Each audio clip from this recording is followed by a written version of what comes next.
صلى الله عليه وسلم وشر الأمور محدثاتها وكل محدثة بدعة وكل بدعة ضلالة وكل ضلالة في النار أما بعد فقد قال الله تعالى في كلامه المجيد فأعوذ بالله من الشيطان الرجيم وهو الذي خلق الليل والنهار والشمس والقمر وكل في فلك يسبحون قال الله الموضوع الآخر والقمر قدرناه منازل حتى عاد كالعرجون القديم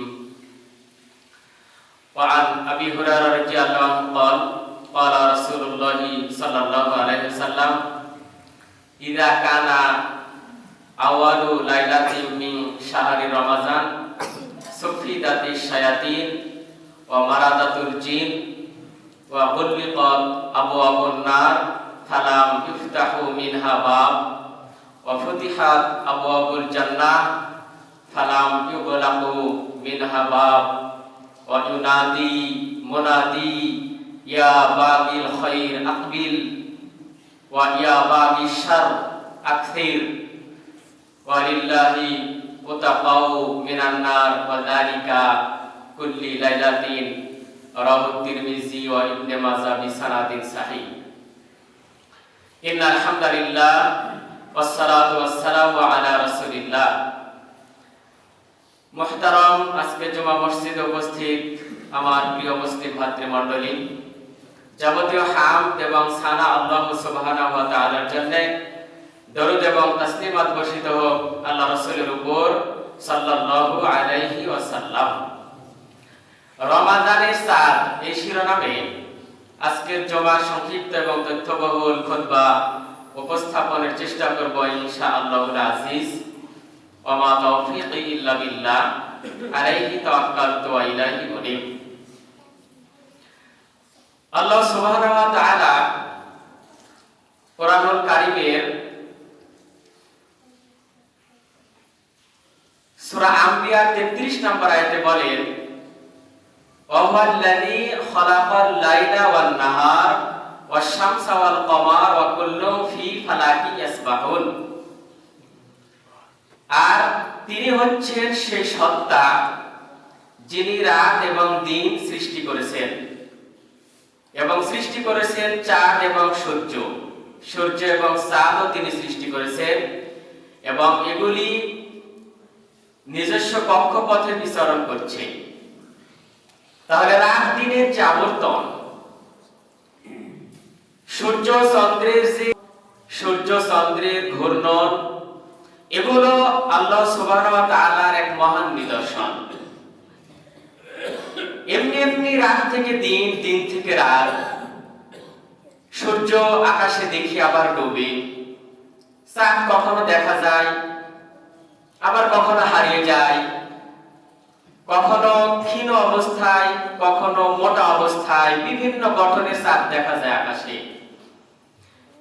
এগুলো হচ্ছে আল্লাহর সৃষ্টি জগতের এক বিশাল মহিমা এবং নিদর্শন। তবে জ্ঞানীদের জন্য এই নিদর্শন সাক্ষ্য বহন করে, আর জ্ঞানীরা এই নিদর্শনগুলো থেকে উপদেশ গ্রহণ করে। আল্লাহ সুবহানাহু ওয়া তাআলা সূরা ইয়াসিনের 39 নম্বর আয়াতে বলেন ওয়াল কমারা কদ্দারনাহু মানাজিলা হাত্তা আদা কাল উরজুনিল কাদিম।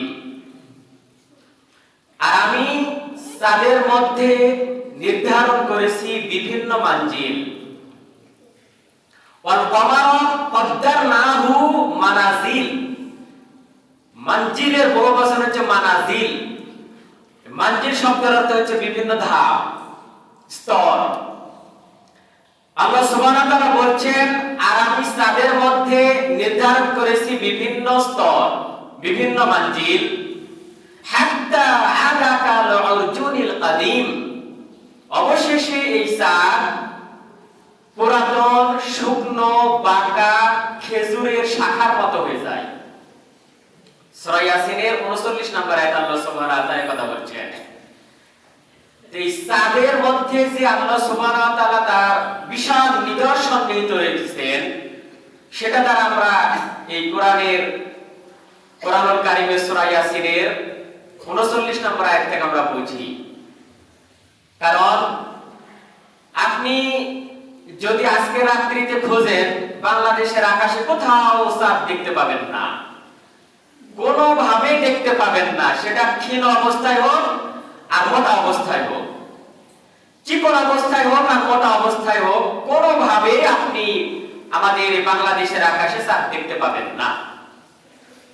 আবার হয়তোবা দেখা যাবে একদিন পর পশ্চিম আকাশে খুব সূক্ষ্ম অবস্থায়, ক্ষীণ অবস্থায় একটা রেখার মতো একটা অবস্থা নিয়ে পশ্চিম আকাশে চাঁদ দেখা যাবে। পশ্চিম আকাশে চাঁদ দেখার পর সেই চাঁদ পরের দিনে দেখবেন একটু মোটা হয়ে আবার দেখা যাচ্ছে, এবং প্রথম দিনে পশ্চিম আকাশে যে জায়গায় ছিল আস্তে আস্তে চাঁদ পূর্ব দিকে আসছে। পরের দিন দেখবেন আরেকটু মোটা হচ্ছে, তার পরের দিন আরেকটু মোটা হচ্ছে। এরকম ভাবে চাঁদ আস্তে আস্তে মোটা হবে, পশ্চিম দিক থেকে পূর্ব দিকে আসবে। এইভাবে পূর্ব দিকে আসতে আসতে দেখতে পাবেন প্রথম দিন থেকে 13 অথবা 14তম দিনে চাঁদ একটা পূর্ণ আলোকিত একটা চেহারা নিয়ে বিশ্ববাসীর কাছে হাজির হয়, যাকে আমরা বলি পূর্ণিমা চাঁদ, মুনলাইট। তো চাঁদের প্রত্যেকটা দিনই আলাদা আলাদা অবস্থা বিরাজ করে আকাশে। এটা হচ্ছে আল্লাহর নিদর্শন। কোন দিনের চাঁদের সাথে কোন দিনের চাঁদের মানজিলের মিল হবে না। আরবি 29 অথবা 30 দিনের যে সীমারেখা আল্লাহ সুবহানাহু ওয়া তাআলা আসমানে নির্ধারণ করেছেন, সেই সীমারেখার উপর ভিত্তি করে কিন্তু আমাদের তারিখ নির্ধারিত হয়। আমাদের বিভিন্ন তারিখগুলো নির্ধারণ করার জন্য আল্লাহ সুবহানাহু ওয়া তাআলা চাঁদকে নির্ধারণ করেছেন। বিভিন্ন দিনে বিভিন্ন রূপরেখা নিয়ে আসমানে চাঁদের আগমন ঘটে। এই বিভিন্ন রূপরেখার নাম হচ্ছে মানজিল। তারপর দেখবেন 13 অথবা 14 তারিখে পূর্ণ চাঁদ আস্তে আস্তে পরের তারিখ থেকে একটু পরে আবার উঠবে, একটু পরে উঠবে, আবার পরের দিন আর একটু পরে উঠবে। এইভাবে দেখবেন চাঁদ আবার আস্তে আস্তে ছোট হয়ে আসছে, ক্ষীণ হয়ে আসছে। পূর্ণিমা চাঁদের দিনে চাঁদ যে পূর্ণ আলোক বর্তিকা নিয়ে আকাশে গমন করে, সে চাঁদ আবার আস্তে আস্তে ছোট হয়ে যায়। যে দিন যায় আস্তে আস্তে ছোট হয়ে যায়, চাঁদের মানজিল গুলো আস্তে আস্তে ক্ষীণ হয়ে আসে এবং চাঁদ আস্তে আস্তে পরে ওঠে। এইরকম ভাবে দেখবেন কখনো চাঁদ পশ্চিম আকাশে দেখা যায় দিনের বেলায়ও, আবার কখনো চাঁদ পূর্ব আকাশে দেখা যায় দিনের বেলায়ও, কখনো চাঁদ পশ্চিম আকাশে ক্ষীণ, কখনো চাঁদ পূর্ব আকাশে ক্ষীণ। এইরকম চাঁদের বিভিন্ন স্তর নিয়ে কোরআনুল কারীমের সূরা ইয়াসিনের 39 নম্বর আয়াতে আল্লাহ সুবহানাহু ওয়া তাআলা বলছেন, ওয়াল কমারা কদ্দারনাহু মানাজিরা হাত্তা আদা কাল আরজুনিল কাদিম। আর আমি চাঁদের মধ্যে নির্ধারণ করে রাখলাম বিভিন্ন স্তর, বিভিন্ন মানজিল। অবশেষে এই চাঁদ খেজুর শাখার মতো হয়ে যায়। শুষ্ক পুরাতন পাকা খেজুর শাখা যেমন শুকিয়ে গেলে দেখবেন একবারে ক্ষীণ হয়ে যায়, আল্লাহ সুবহানাহু ওয়া তাআলা ওই শুষ্ক পুরাতন পাকা খেজুর শাখার সাথে এই চাঁদের তুলনা করলেন। সুবহানাল্লাহি ওয়া বিহামদিহি সুবহানাল্লাহিল আযীম। যেটা আমরা দেখতে পাই আকাশে চাঁদ আস্তে আস্তে ক্ষীণ হয়ে যায়। এই যে চাঁদের মানজিল, এখান থেকে আমাদের শিক্ষণীয় বিষয় হচ্ছে এই মানজিলগুলোর ভিতর আল্লাহ কি রহস্য নির্ধারণ করলেন। এই মানজিলগুলো মানুষের জন্য কি নিদর্শন, রাত এবং দিনের যে নিদর্শন, রাত থেকে দিন, দিন থেকে রাত। সূর্য অস্তমিত হলে রাত আসে, সূর্য উদিত হলে দিন হয়।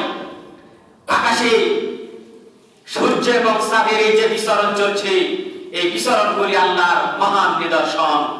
এই নিদর্শনকে কেন্দ্র করেই আমরা বিভিন্ন মাস পেয়ে থাকি, তারিখ পেয়ে থাকি। যে তারিখগুলো আল্লাহ কর্তৃক নির্ধারিত চাঁদের তারিখ, কিন্তু দুঃখের বিষয় এই চাঁদের তারিখ সম্পর্কে মুসলমানরা জানে না। মুসলমানদের চাঁদের তারিখের সাথে মিল নেই, কারণ আমরা কালচারগতভাবে খ্রিস্টান, এটা আমার বহু পুরাতন কথা। এই কারণে দেখবেন যে একজন এই নার্সারিতে পড়া শিশুকে যদি বলেন বড় আজকে ফেব্রুয়ারি মাসের কত তারিখও বলতে পারবি, কিন্তু শাবান মাসের কত তারিখ এটা বলতে পারবে না। ও তো পারবে না ওর বাপ বিশ্ববিদ্যালয় থেকে ডক্টরেট পাওয়া মানুষ, ওকে জিজ্ঞেস করলে বলতে পারবে না যে শাবান মাসের কত তারিখ আছে। এটা হচ্ছে আমাদের মুসলমানদের সবচেয়ে বড় ব্যর্থতা। মুসলিম ঘরে জন্মগ্রহণ করার পর আমরা খ্রিস্টানদের তারিখ আমাদের বুকে লালন করেছি। বিশ্ববাসীর জন্য এটা একটা বিরাট অভিশপ্তের কারণ, মুসলিমদের জন্য বিশেষ করে মুসলিমদের জন্য সবচেয়ে বড় পরাজয়ের কারণ যে মুসলমানরা চাঁদের তারিখগুলো লালন পালন করে না, মুসলমানরা চাঁদের তারিখ জানে না। অথচ এই চাঁদের তারিখ মুসলমানদের তারিখ, চাঁদের তারিখ সব মানুষের তারিখ। সৃষ্টি জগতের রহস্যের মধ্যে চাঁদের নিদর্শনের মধ্যে তারিখ সুনির্দিষ্ট করলেন আল্লাহ সুবহানাহু ওয়া তাআলা। অথচ সেই তারিখ সম্পর্কে আমরা বহু দূরে, যাদের সাথে আমাদের সম্পর্ক নেই, তার মানে আমাদের রবের সাথে আমাদের সম্পর্ক নেই। আমাদের রবের সাথে যদি আমাদের সম্পর্ক থাকতো তাহলে চাঁদের মানজিলগুলো সম্পর্কে আমরা বুঝতাম। কয়জন মুসলমান চাঁদের মানজিল সম্পর্কে জ্ঞান রাখে বলেন? এরা জ্ঞান রাখে বিশ্বকাপ ফুটবল কবে হবে, বিশ্বকাপ ক্রিকেট কবে হবে, কোথায় কি হচ্ছে, যত অনিসলামিক কার্যক্রম সম্পর্কে খুব জ্ঞান, অনেক জ্ঞানের গভীরতা, অনেক জ্ঞানী। অথচ যাদের মানজিল সম্পর্কে মুসলমানদের জ্ঞান নাই, কারণ মুসলমানদের তার রবের সাথে মিল নাই। রবের সাথে যদি ভালো নেটওয়ার্ক কানেকশন থাকতো মুসলমানদের, রবের সাথে যদি ভালো আত্মসম্পর্ক থাকতো, ঘনিষ্ঠতা থাকতো, তাহলে মুসলমানরা চাঁদের মানজিল সম্পর্কে বুঝতে পারতো যে চাঁদের মানজিলের মধ্যে আল্লাহ সুবহানাহু ওয়া তাআলা কি রহস্য নির্ধারণ করে রেখেছেন। এই সেই চাঁদ যেটা আসমান থেকে আমাদের জন্য শুধু আলো দেয় না, এর মধ্যে বহু নিদর্শন আছে। প্রত্যেকটা তারিখে প্রত্যেকটা মানজিল নির্ধারণ করে রেখেছেন আল্লাহ সুবহানাহু ওয়া তাআলা চাঁদের মধ্যে, যেটা কুরআনুল কারীমের সূরা ইয়াসিনের 39 নম্বর আয়াত আমরা পড়ি, ওয়াল কমারা কদ্দারনাহু মানাজিলা হাত্তা আদা কাল উরজুনিল কাদীম। আর আমি এই চাঁদের মধ্যে নির্ধারণ করে রেখেছি বিভিন্ন মানজিল, বিভিন্ন স্তর, বিভিন্ন ধাপ। অবশেষে এই চাঁদ শুষ্ক পুরাতন বাঁকা খেজুর শাখার মতো হয়ে যায়, আস্তে আস্তে আসমান থেকে হারিয়ে যায়, আস্তে আস্তে খেজুর শাখার মতো হয়ে যায়। আল্লাহ সুবহানাহু ওয়া তাআলার বক্তব্য। এই চাঁদের পরিক্রমার মাধ্যমে বর্তমান আমরা যে মাস অতিক্রম করছি, আরবি মাসগুলো এই চাঁদের সাথে সম্পৃক্ত। এই মাস হচ্ছে শাবান মাস। শাবান মাসে আমরা একবারে শেষ প্রান্তে এসে পৌঁছে গেছি। এরপরে আসছে রমাদান। শাবান শেষ হলে আরবির হিজরি সালের 9ম মাস রমাদান মুসলিম উম্মার কাছে সবচেয়ে দামি, সবচেয়ে গুরুত্বপূর্ণ, সবচেয়ে একটা মহামূল্যবান সম্পদ যে মাস, সে মাস হচ্ছে রমাদান মাস। এই খুব সন্নিকটে রমাদান মাসের খুব কাছাকাছি আমরা পৌঁছে গেছি। রমাদান মাস আসলে দেখবেন মুসলিম উম্মার মধ্যে ব্যাপক সাড়া পড়ে গেছে। ঈমান এবং আমলগতভাবে গোটা মুসলিম উম্মাহ ঘুরে দাঁড়ায়, কারণ আল্লাহর একটা বিশাল নিয়ামত মুসলিম উম্মার জন্য রমাদান মাস। ইনশাআল্লাহুল আজিজ পরবর্তীতে আলোচনাগুলো আসবে। রমাদান কি, সিয়াম কি, রমাদানের উদ্দেশ্য কি, সিয়ামের উদ্দেশ্য কি, রমাদানের শিক্ষা কি, সিয়ামের শিক্ষা কি, পর্যায়ক্রমে ধারাবাহিকভাবে ইনশাআল্লাহুল আজিজ রমাদান মাসে ইনশাআল্লাহ আমরা 4টা জমা পাবো। ইনশাআল্লাহ এই বিষয়গুলো বিস্তারিত আলোচনা হবে। তবে আজকের আমাদের আলোচনার বিষয় রমাদানের চাঁদ আমাদের সামনে। আমাদের এখন করণীয় কি, রমাদান কেন্দ্রিক আমাদের প্রস্তুতিটা কেমন হবে, এই বিষয়ের উপর আজকের জুমার খুতবা ইনশাআল্লাহুল আজিজ উপস্থাপিত হবে। আল্লাহ সুবহানাহু ওয়া তাআলার যে বাণী, ওয়াল কমারা কদ্দারনাহু মানাজিলা হাত্তা আতা কাল উরজুনিল কাদীম, আমরা ইনশাআল্লাহ খুব দ্রুতই এই চাঁদের মানজিলের দিকে এগিয়ে যাচ্ছি। বর্তমানে আকাশে কোথাও শাবান মাসের চাঁদ খুঁজে পাওয়া যাবে না, কারণ ওই যে কাল উরজুনিল কাদীম খেজুর শাখার মতো একবারে চিকন হতে হতে চাঁদ এখন হারিয়ে গেছে। আমরা এখন ইনশাআল্লাহ রমাদান মাসের চাঁদ দেখতে পাবো। রমাদান মাসের চাঁদ পশ্চিম আকাশে দেখা মাত্রই মুসলিম উম্মার মধ্যে ব্যাপক সাড়া পড়ে যাবে। মুসলিম উম্মাহ ব্যাপক প্রস্তুতি নিয়ে রমাদানকে স্বাগতম জানাবে। মুসলিম উম্মাহ ব্যাপক প্রস্তুতি নিয়ে রমাদানের সবকিছু প্রতিপালন করার জন্য ঘুরে দাঁড়াবে। এই যে চাঁদের যে রহস্য, এই চাঁদের রহস্যটা মুসলমানদের মধ্যে চাঁদ মামা বলে সীমাবদ্ধ। বাস। চাঁদকে নিয়ে অনেক কবিতা, অনেক গল্প, অনেক কাহিনী, কল্পিত কাহিনী। চাঁদ নাকি সবার মামা। চাঁদকে যে মামা বলবে মুশরিক, আজকে স্পষ্ট ভাবে শুনে নেন। চাঁদের মামা হওয়ার সাথে সম্পর্ক হিন্দু ধর্মের। হিন্দু ধর্মের গ্রন্থগুলোর মধ্যে এই চাঁদকে তারা তাদের বিভিন্ন যে মা আছে, মা লক্ষ্মী, মা সরস্বতী, মা ভগবতী, এই মায়ের সাথে তাদের সম্পর্ক, যেটা সমুদ্রের পৃষ্ঠ থেকে তাদের উৎপত্তি। এই চাঁদকে তারা তাদের মায়ের ভাই মনে করে। হিন্দু ধর্মের এটা, হিন্দু শাস্ত্রের কাহিনী। সংক্ষেপে জেনে রাখেন, চাঁদকে জিন্দেগিতে কোনোদিন মামা বলবেন না। মামা বলার জন্য চাঁদ আসেনি। আসমানে চাঁদ এসেছে আল্লাহর নিদর্শন হিসেবে। আসমানে চাঁদ এসেছে আল্লাহর গুণকীর্ত প্রমাণ করার জন্য। আসমানে চাঁদ এসেছে আমাদের দিন তারিখ নির্ধারণ করার জন্য। মুসলমানরা চাঁদ সম্পর্কে জানবে, বুঝবে, তার রবকে মূল্যায়ন করবে, তার রবকে বিভিন্ন ভাবে প্রাধান্য দেবে। এই কারণে চাঁদ হচ্ছে আল্লাহর সৃষ্টি রহস্যের মধ্যে অন্যতম একটা প্রধান নিদর্শন। আমরা চাঁদ আল্লাহর বিশাল নিদর্শন হিসেবে মানি। চাঁদ কোনোদিন আমাদের মামা হবে না। চাঁদ মামা হবে হিন্দুদের। জিন্দেগিতে কোনোদিন চাঁদকে মামা বলবেন না। বাস, আজ থেকে বিগত দিনে যা করেছেন তার জন্য তওবা পাঠ করবেন। বিগত দিনে যা চাঁদকে যে মামা বলে সম্বোধন করেছেন, হিন্দু সংস্কৃতি লালন পালন করেছেন, হিন্দুদের কালচার লালন পালন করার মাধ্যমে চাঁদকে আমরা মামা সম্বোধন করেছি। আস্তাগফিরুল্লাহ ওয়া আতুবু ইলাইহি বলে চাঁদকে মামা বলার কারণে আল্লাহর কাছে ক্ষমা চাইবেন। বিগত দিনে কোনোদিন আপনার সন্তান যেন চাঁদকে মামা বলতে না পারে, কঠোরভাবে নিষেধাজ্ঞা দিয়ে দিলাম আজকে। কোনোদিন আপনি আপনার পরিবারে চাঁদকে মামা বলার যেন কণ্ঠধ্বনি শুনতে না পান। কোনোদিন মুসলমানদের কণ্ঠে চাঁদ মামা উচ্চারিত হবে না। চাঁদ আল্লাহর একটা বিশাল নিদর্শন। আমরা কিছুক্ষণ পর পশ্চিম আকাশে রমাজান মাসের চাঁদ দেখতে পাবো। পৃথিবীর আকাশে হয়তো আগামীকাল ইনশাআল্লাহ রমাজান মাসের চাঁদ আমরা দেখতে পাবো। আল্লাহ রাসূল যখন আকাশে নতুন চাঁদ দেখতেন, কোন মাসের চাঁদ যখন উঠত, আল্লাহ রাসূল চাঁদ উদিত হলেই একটা দোয়া পাঠ করতেন। এই দোয়াটা হচ্ছে ইসলাম ধর্মের কালচার। এই কালচারটা আমাদের লালন পালন করা শিখতে হবে না? আল্লাহ রাসূলের এই আমলটা আমাদের বাস্তব জীবনে লালন পালন করতে হবে না? এতদিন তো আমরা মামা হিসেবে চাঁদকে লালন পালন করলাম, আজকে আপনি চাঁদকে লালন পালন করবেন নতুন ভাবে। পশ্চিম আকাশে যখনই চাঁদ দেখতে পাবে, সর্বপ্রথম সে যে মাসেই চাঁদ হোক, রমাজান মাসের চাঁদ উঠবে, রমাজান মাসের চাঁদ দেখার সাথে সাথে দোয়া করতে হবে। এটা বিশ্বনবীর সুন্নাত। বিশ্বনবী থেকে পাওয়া শিক্ষা হচ্ছে যে কোনো নতুন চাঁদ দেখলে একজন মুসলিমকে দোয়া পাঠ করতে হবে। এটা অতীব জরুরি। অতএব আপনি এই দোয়া পাঠ করার জন্য বাধ্য। আপনাকে আমি দাওয়াত দিচ্ছি, আজকে দিনের মধ্যে দোয়া শিখে নেবেন যারা জানেন না। 5 মিনিট সময় দিলে একজন ভালো মেধার মানুষের দোয়া একবারে কণ্ঠস্থ করতে পারবেন। জীবনে বহু সময় নষ্ট করে ফেললেন, আল্লাহর জন্য সময় বের করুন। জীবনে বহু সময় নষ্ট করেছেন, অতএব সামনে বেশি দিন সময় নাই। আল্লাহর দেওয়া এই মহামূল্যবান সময়কে আল্লাহর জন্য ব্যয় করুন, আল্লাহর জন্য কাজে লাগানো শিখুন। জোরালো দাবি, আজকের দিনের মধ্যে চাঁদ ওঠার দোয়া মুখস্থ করবেন, বিভিন্ন বই পুস্তকে পাবেন। আল্লাহ রাসূল বলতেন, তালহা ইবনে উবাইদুল্লাহ রাদিয়াল্লাহু আনহু বলেন, আল্লাহ রাসূল যখন নতুন চাঁদ দেখতেন তখন বলতেন, আল্লাহুম্মা আহিল্লাহু বিল আমনি ওয়াল ঈমানি ওয়াল ইসলামি। হে আল্লাহ, আল্লাহুম্মা আহিল্লাহু আলাইনা বিল আমনি ওয়াল ইসলামি ওয়াস সালামাতি। হে আল্লাহ, তুমি এই নতুন চাঁদকে আমাদের জন্য আমাদের নিরাপত্তা, আমাদের ঈমান, আমাদের শান্তি এবং আমাদের ইসলামের কল্যাণের পথে উদিত করো। আল্লাহুম্মা আহিল্লাহু আলাইনা বিল আমনি ওয়াল ঈমানি ওয়াল ইসলামি ওয়াস সালামাতি রব্বুনা ওয়া রব্বুকা আল্লাহ। ভাষাগুলো শুনেন। আল্লাহ রাসূল বলতেন, হে আল্লাহ, এই যে পশ্চিম আকাশে যে চাঁদ দেখছি, এই চাঁদকে তুমি আমাদের জন্য নিরাপত্তার প্রতীক বানাও। আলহামদুলিল্লাহ, এই চাঁদ যেন আমাদের জন্য নিরাপত্তার প্রতীক হয়।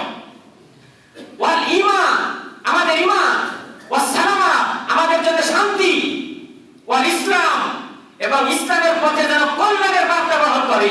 এই চাঁদ তুমি আকাশে উঠাও।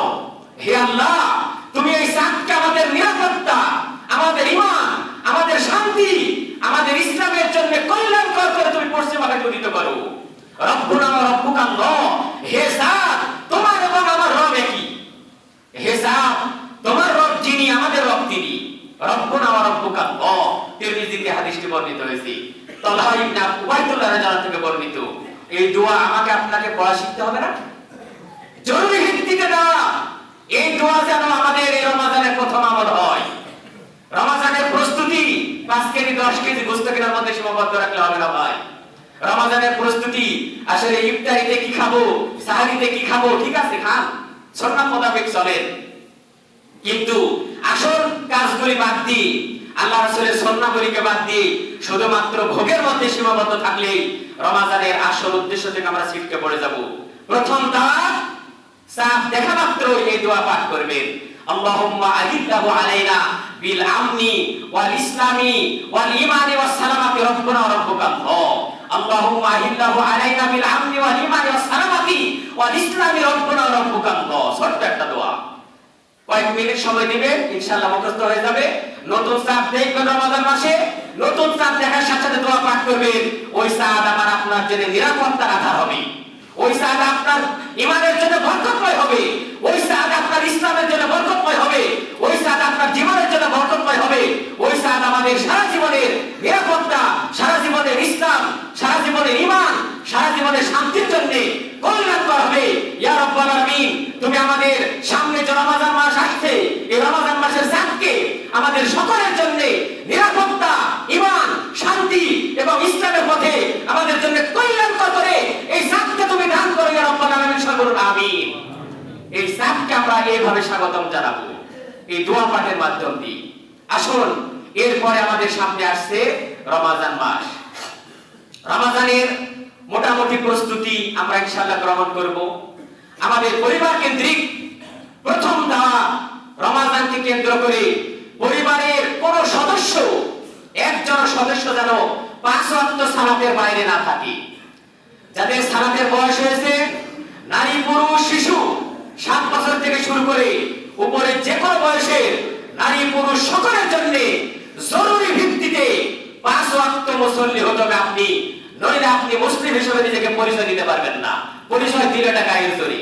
কোন ইসলামের ধর্মগ্রন্থ, ইসলামের কোন বিধান একজন বেনামাজিকে মুসলিম স্বীকৃতি দেয়নি, এটা কোনদিন দেয়নি, আল্লাহ রাসূল দেয়নি। অতএব জীবনে বিগত দিনে যা করেছেন একবার একনিষ্ঠভাবে খালিস নিয়তে তওবা করে আল্লাহ রাস্তায় ফিরে আসেন। এই রমজানকে কেন্দ্র করে আমি আমার জীবনের প্রেক্ষাপট চেঞ্জ করব। বিগত দিনে যা করেছি আল্লাহ তুমি আমাকে ক্ষমা করে দাও। এই রমজান থেকে আমি 5 ওয়াক্ত সালাত আমার জীবনে ধরলাম, আর কোনোদিন বাদ দেব না, এই নিয়ত করবেন। রমজানকে কেন্দ্র করে 5 ওয়াক্ত সালাত ধরলাম, আবার রমজান শেষ হওয়ার সাথে সাথে ছেড়ে দিলাম, এই মুনাফিকি থেকে বের হয়ে আসবেন। এই মুনাফিকি আপনার কাছ থেকে আপনার সন্তান শিখবে, আপনি যেমন আপনার বাপের কাছ থেকে শিখেছেন। এই মুনাফিকি স্বভাব কোথায় পেয়েছেন? রমজান আসলো, মসজিদে আসলাম, রমজান চলে গেল, মসজিদ ছেড়ে দিলাম। এই মুনাফিকি স্বভাব জরুরি ভিত্তিতে ছাড়তে হবে, আপনাকে আমাদের সকলকে ছাড়তে হবে। অতএব জরুরি ভিত্তিতে পরিবারের জন্য কঠিন চ্যালেঞ্জ গ্রহণ করেন, কোন সদস্য যেন 5 ওয়াক্ত সালাতের বাইরে না থাকে।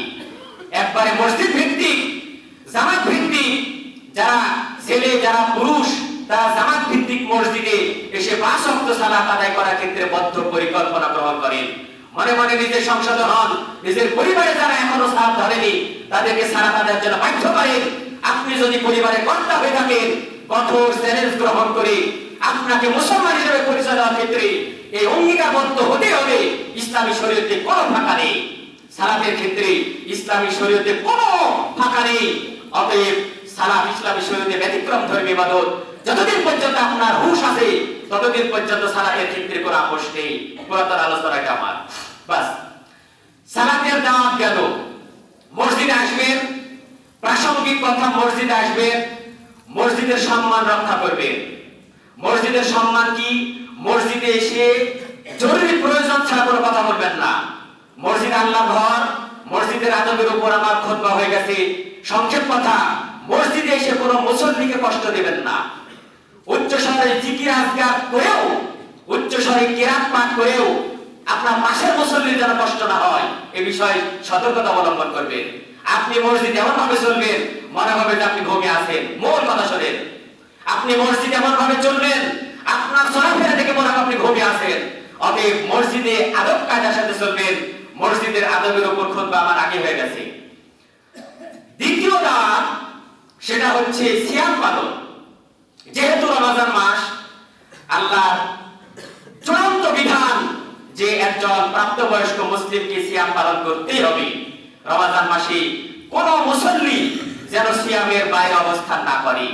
যাদের বয়স হয়েছে তাদের ক্ষেত্রে তো কোনো স্থান নেই, আপনাকে সিয়াম পালন করতেই হবে।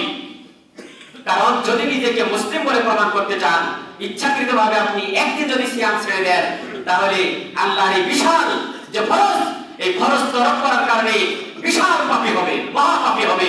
এটা ফরজ আইন, এখানে কোনো ফাঁকা নেই। অতএব ফরজ তরক করে মুসলমান হিসেবে নিজেকে টিকিয়ে রাখা যায় না। অতএব যদি সুস্থ থাকেন, স্বাভাবিক অবস্থায় সিয়াম পালন করতে হবে।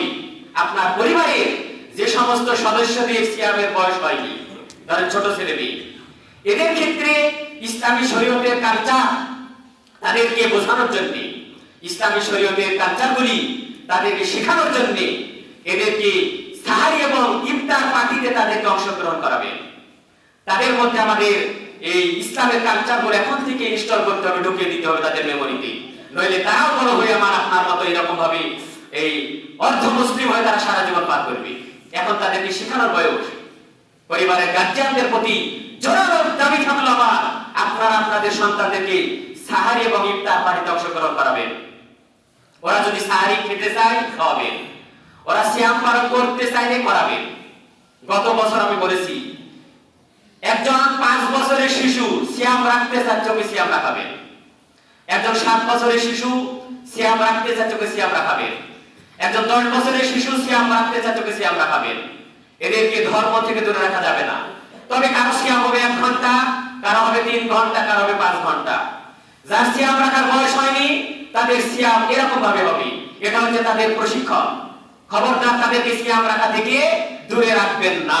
ওদেরকে সাহারি খাওয়াবেন, ওরা ওদের সাধ্যমতো চেষ্টা করবে। রমাদান মাস থেকে তারা শিক্ষা গ্রহণ করবে, রমাদান থেকে তারা বিভিন্ন কালচার গুলো শিখবে। ওদেরকে 9টা 10টার দিকে খাওয়ায় দেন, সমস্যা কি? একজন 6 বছরের শিশু ও আপনার সাথে সেহরি খায়, ও যদি ইচ্ছা করে, ও যদি আগ্রহ দেখায়, ওকে আপনি সাহারি খাওয়ান। 9টা 10টা পর্যন্ত তাকে সিয়ামের শিক্ষাটা দেন যে বাবা সিয়াম রাখলে এরকম ভাবে আমাদের চলতে হয়, ও শিখবে। ওকে যদি আমরা আজকে না শিখাই কবে শিখবে? ওই 20 বছর বয়সে। সিয়াম এমন একটা ব্যতিক্রম ধর্মী ইবাদত, ছোটবেলা থেকে প্রশিক্ষণ না নিলে বড় হলে এত বড় ত্যাগ স্বীকার করা বড় কঠিন। সিয়ামের মধ্যে বিশাল ত্যাগ আছে। এই ত্যাগ হুট করে একজন মানুষ 20-30 বছর বয়সে গিয়ে প্রতিপালন করা হবে কঠিন চ্যালেঞ্জ। অতএব ছোটবেলা থেকে তাদেরকে 2 ঘন্টা, 5 ঘন্টা, 7 ঘন্টা, যার যেরকম বয়সের লেভেল, এরকম বয়সে তাদেরকে পানাহার বর্জন করা শিক্ষা দেয়। এখন থেকেই শুধু পানাহার বর্জন, আর যে শিক্ষাগুলো আছে আমরা তাদেরকে শিখাবো। বাস, যার যেরকম সামর্থ্য সাধ্য। তবে ওদের উপর যেন বেশি কষ্ট না হয়। যদি কোনো শিশু 10টা পর্যন্ত যদি থাকতে পারে, সে 10টা পর্যন্ত থাকবে। যার বয়স হয়েছে মনে করেন 8 বছর বা 10 বছর, সে যদি পূর্ণ দিন থাকতে না পারে, জোহরের দিকে গিয়ে ভাঙবো, সমস্যা কি? এটা তো একটা প্রশিক্ষণ। সে 6 ঘন্টা যে পানাহার বর্জন করে থাকছে, এটা তো একটা প্রশিক্ষণ। কে 8 ঘন্টা থাকবে? যাদের সিয়াম রাখার বয়স হয়েছে তারা পূর্ণ সিয়াম পালন করবে। এ ব্যাপারে জোরালো আহ্বান থাকলো আপনাদের উপর। তৃতীয় বিষয় সেটা হচ্ছে অনর্থক কথাবার্তা, বাজে কথাবার্তা থেকে বিরত থাকবেন রমাদান মাসে। অন্য মাসে ওই শিক্ষা গ্রহণ করবেন, কারণ অনর্থক বাজে কথাবার্তা আমাদের সিয়াম নষ্ট করে দেবে। অযথা সময় বিভিন্ন মিডিয়াতে নষ্ট না করি এই রমাদান মাসে আমার জোরালো দাবি থাকবে, আপনারা কোরআন শিক্ষার জন্য সময় বের করবেন। যারা কোরআন পড়তে পারে তারা বেশিরভাগ সময় কোরআন পাঠের ভিতরে সময় কাটাবেন। সংসারের জরুরি কাজ সারার পর যে সময়টা পাবেন, অবসর সময়টা কোরআন তেলাওয়াতের মধ্যে কাজে লাগাবেন। 2 জন মানুষ যেখানে বসে থাকবে সেখানে সময় কাটাবেন না। সিয়ামকে সুরক্ষিত অবস্থায় প্রমাণ করতে পারবেন না আপনি। 2 জন মানুষ যেখানে থাকবে সেখানে আপনি ঢুকে গেলে 3য় জনের বিপদ হবে, নিজেকে রক্ষা করতে পারবেন না। অতএব অন্য মহলের সময় কম কাটাবেন। যেখানে বেশিরভাগ মানুষ চলাফেরা করে সেখান থেকে নিজেকে বিরত না রাখা পর্যন্ত আপনি নিজের ঈমান এবং সিয়ামকে রক্ষা করতে পারবেন না। অতএব সংসারের জরুরি কাজ আপনি করেন, কোনো সমস্যা নেই, যত কাজ করেন, তবে অবসর সময় পেলে আপনি সময়কে কাজে লাগান। এটা জোরালো দাওয়াত থাকলো। সে সময়কে কিভাবে কাজে লাগাবেন ফেসবুক দেখে, এই বিভিন্ন অনলাইনে বিভিন্ন গেমস দেখে, গেম খেলে, টোটালি হারাম। অনলাইন ভিত্তিক সব গেম হারাম। এমন কোন গেম নাই যেটা বৈধতা আছে ইসলামী শরীয়তে। অনলাইনে সব গেম হারাম। যে খেলাতে শারীরিক পরিশ্রম নাই সেই গেম হারাম, ইসলাম অনুমোদন দেয়নি, স্পষ্টভাবে ক্লিয়ার থাকে। যে খেলাতে শারীরিক পরিশ্রম আছে, গা ঘামে, ব্যায়াম হয়, শরীর চর্চা হয় এবং টাকা পয়সার লেনদেন নাই, এই খেলা ইসলামে বৈধ। বাকি সব খেলা ইসলামে হারাম। গেমের তো কোনো প্রশ্নই নাই। মোবাইল ভিত্তিক, ইন্টারনেট ভিত্তিক, অনলাইন ভিত্তিক সব গেম হারাম। রমাজান মাসে এটা থেকে আপনারা জোরালোভাবে দূরে থাকবেন সিয়ামকে যদি টিকাতে চান। অতএব আপনি সময়কে কাজে লাগান। কোরআন তেলাওয়াতের মাধ্যমে, যারা কোরআন তেলাওয়াত জানেন না, বাংলা পড়াশোনা ভালো জানেন, তাদের প্রতি দেওয়া, তারা কোরআনের বাংলা অনুবাদটা পড়েন বেশি বেশি। কোরআনের বাংলা অনুবাদ পড়লে আপনি যে পরিমাণ উপকৃত হবেন, অর্থবিহীন যারা কোরআন পড়ে তাদের সাথে আপনার উপকার বেশি হবে। আপনি আপনার বাংলা ভাষা দিয়ে কোরআন বুঝে যে পরিমাণ তাকওয়া অর্জন করতে পারবেন, একজন হাফিজ কোরআন তেলাওয়াত করে ওই তাকওয়া অবলম্বন করতে পারবে না। কথাটা মনে হয় বুঝতে পারলেন না। কোরআনের একটা আয়াতের বাংলা অনুবাদ বুঝে আপনি আল্লাহকে যে পরিমাণ মূল্যায়ন করতে পারবেন, এমনি এমনি কোরআনের হাফিজ যদি একবার কোরআন তেলাওয়াত করে, ওই একবার কোরআন তেলাওয়াতের সাথে আপনার একটা আয়াত, কোরআনের একটা আয়াতের ভাবার্থ, কোরআনের একটা আয়াতের বাংলা অনুবাদ, কোরআনের একটা আয়াতের ব্যাখ্যা আপনার মোড় পাল্টে দিব জীবনের। অতএব যারা কোরআন তেলাওয়াত জানেন না তাদের প্রতি জোরালো দাবি, যারা জেনারেল শিক্ষিত মানুষ তারা অন্তত গোটা মাসে কোরআনের বাংলা অনুবাদটা শেষ করার জন্য চেষ্টা করেন। সময়কে কাজে লাগান, ইনশাআল্লাহ আজিজ পরবর্তী জীবনের জন্য আপনার অনেক উপকার হবে। অনলাইন ভিত্তিক বিভিন্ন কোর্স আছে কোরআন শিক্ষা। এখন তো আমাদের সবার হাতে হাতে মোবাইল। অনলাইন ভিত্তিক বিভিন্ন কোর্সের সাথে অ্যাড হবে, যুক্ত হবে, বিভিন্ন সিস্টেমে সেখান থেকে কোরআন তেলাওয়াত শিখেন। যারা এখনো কোরআন তেলাওয়াত শিখেননি তাদের প্রতি জোরালো দাবি, জীবনের সবচেয়ে শ্রেষ্ঠ সম্পদ থেকে আমরা দূরে আছি। আজ পর্যন্ত কোরআন তেলাওয়াত শিখলেন না, এর সাথে বড় ব্যর্থ, বড় অভিশপ্ত জীবন আর কোথায় আছে বলেন? বয়স আমার হয়ে গেল 30, 40, 50, আজ পর্যন্ত আল্লাহর এই কালাম আমি শিখলাম না, এর থেকে বড় ব্যর্থতা জীবন আর কার আছে? অতএব আপনি বদ্ধপরিকর হন, জীবনে একটু সময় বের করে যে কোরআনের তেলাওয়াতটা জীবনে শেখার চেষ্টা করেন। এরকম ভাবে জীবনের মোড় পাল্টিয়ে দেন, নইলে জীবনে এই ব্যর্থ জীবন নিয়ে মুসলিম থেকে দূরে সরে গিয়ে আমাদের জীবনটা একবার ক্ষতির দিকে চলে যাচ্ছে ভাই। অতএব সময়কে কাজে লাগান, রমজান মাসকে এরকম ভাবে স্বাগতম জানান। জোরালো দাবি করলাম, চাঁদ ওঠার দোয়া পাঠের মাধ্যমে রমজানকে স্বাগতম জানান। সাহারি ইফতার বরকতময়, ইফতারে অনেক বরকত আছে, সাহারিতে অনেক বরকত আছে। সুন্নাহ ভিত্তিক আমলগুলো করেন, ইফতার পার্টির আয়োজন করেন, দাওয়াত ইফতার পার্টির আয়োজন করেন। আপনার সাধ্যমতো 5 জন, 10 জন, 50 জন মানুষকে ইফতারি করান। আমার পূর্বের দাওয়াত শুধুমাত্র একটু রিভাইজ দিচ্ছে আপনাদের জন্য, পুনরালোচনা। আপনার ব্যক্তিগত সওয়াবের আশায় ইফতার পার্টি করবেন, ব্যক্তিগত সওয়াবের আশায় সাধ্য মোতাবেক ইফতার পার্টি করবেন। সওয়াবের আশায় এখানে কোনো উদ্দেশ্য থাকা যাবে না, কারণ যতজন সায়েমকে, রোজাদারকে আপনি ইফতার করাবেন তাদের সমপরিমাণ সওয়াব আপনার আমলনামায় লেখা হবে। 5 জন রোজাদারকে আপনি ইফতারি করান, ওই 5 জন রোজাদার যদি 5 লক্ষ সওয়াব পায়, আপনার আমলনামায় 5 লক্ষ সওয়াব যোগ হবে, ওদের সওয়াব একটাও কমবে না। এটার নাম হচ্ছে ইসলাম। আপনার সাধ্য মোতাবেক আপনার সওয়াবের পাল্লা ভারী করার জন্য ইফতার পার্টি করেন। কোন মৃত ব্যক্তির নিয়তে ইফতার মাহফিল ইসলামী শরীয়তে বৈধ নয়। মৃত বাবা মার নিয়তে ইফতার মাহফিল বাতিল, মৃত বাবা মার নিয়তে ইফতার মাহফিল বাতিল, মৃত বাবা মার নিয়তে ইফতার মাহফিল বাতিল। ইসলামের এই বিধানকে উল্টো মুখে পালন করার কারণে আপনার বাবা মা শাস্তি পাবে কবরে।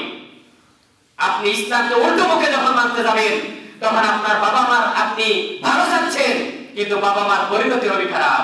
অতএব বাস্তবতায় পরিবেশগতভাবে যে আমলগুলো চালু আছে, এই আমলকে প্রাধান্য না দিয়ে সঠিক আমল কানে ঢোকান, সঠিক জিনিস কানে ঢোকান, সঠিকভাবে আল্লাহ এবং তার রাসূল, আল্লাহ রাসূল এবং তার সাহাবীদের জীবনের এই প্রেক্ষাপটে কোনদিন কোন মৃত মানুষের নিয়তে খাওয়া দাওয়ার আয়োজন, এটা বহু পূর্বের কথা। আল্লাহ রাসূলের জীবনে খাদিজা রাদিয়াল্লাহু আনহা মারা যাওয়ার পর বহু সম্পদ ছিল। আল্লাহ রাসূল পারতেন খাদিজার নিয়তে, খাদিজার কবরে আযাব মওকুফ করার জন্য কোন খাওয়া দাওয়ার আয়োজন করাতে পারতেন। কোন সাহাবীদের জীবনে এরকম আমল নাই। এগুলো বহু পরবর্তীতে পেটুক হুজুররা এগুলো চালু করেছে। বহু পুরাতন কথাগুলো আমার নতুন করে আমার দাওয়াত, আপনার আপনাদের সাধ্যমতো যে যেভাবে পারেন পারতপক্ষে ইফতার পার্টির আয়োজন করেন। জরুরি নয় আপনার সওয়াবের আশায়, তবে কোন মৃত মানুষের উদ্দেশ্যে ইফতার মাহফিল বন্ধ, চলবে না। অতএব রমজানকে সঠিক নিয়মে সঠিক পদ্ধতিতে কাজে লাগান। আল্লাহ সুবহানাহু ওয়া তাআলা যেন আমাদের এই রমজান কেন্দ্রিক সঠিক নিয়তটা খালিস হয়। নিয়ত করবেন একবারে খালিস, খালিস নিয়তে রমজানকে স্বাগতম জানাবেন। রমজানের বিভিন্ন কাজগুলো সালাত, সিয়াম, কোরআন তেলাওয়াত, গীবত থেকে দূরে এই কাজগুলো কোরআনের বাংলা অনুবাদ, বিভিন্ন দোয়া, বিভিন্ন জিকির আজকারগুলো শিখার রমজান মাসে উপযুক্ত সময়। ইয়া রাব্বাল আলামিন, তুমি আমাদের চিন্তা চেতনায় ইসলামের খাঁটি বিষয়বস্তুগুলোকে ইনস্টল করে, ইসলামের খাঁটি নিয়ম নীতি করে সঠিকভাবে বুঝে রমজানের সঠিক উদ্দেশ্য আমাদের জীবনে যেন আমরা বাস্তবায়ন করতে পারি। এরকম ঈমানের লেভেল, এরকম তাকওয়ার লেভেল, এইরকম ঈমানি চেতনা, এরকম ঈমানি জজবা ইয়া রাব্বাল আলামিন তুমি আমাদের সকলকে দান করো। সবাই বলুন আমিন। সুম্মা আমিন। ওয়া আলাইনা ইল্লাল বারাক। বারাকাল্লাহু লানা ওয়া লাকুম ফিল কুরআনিল আযীম। ফাইন্নাহু তাআলা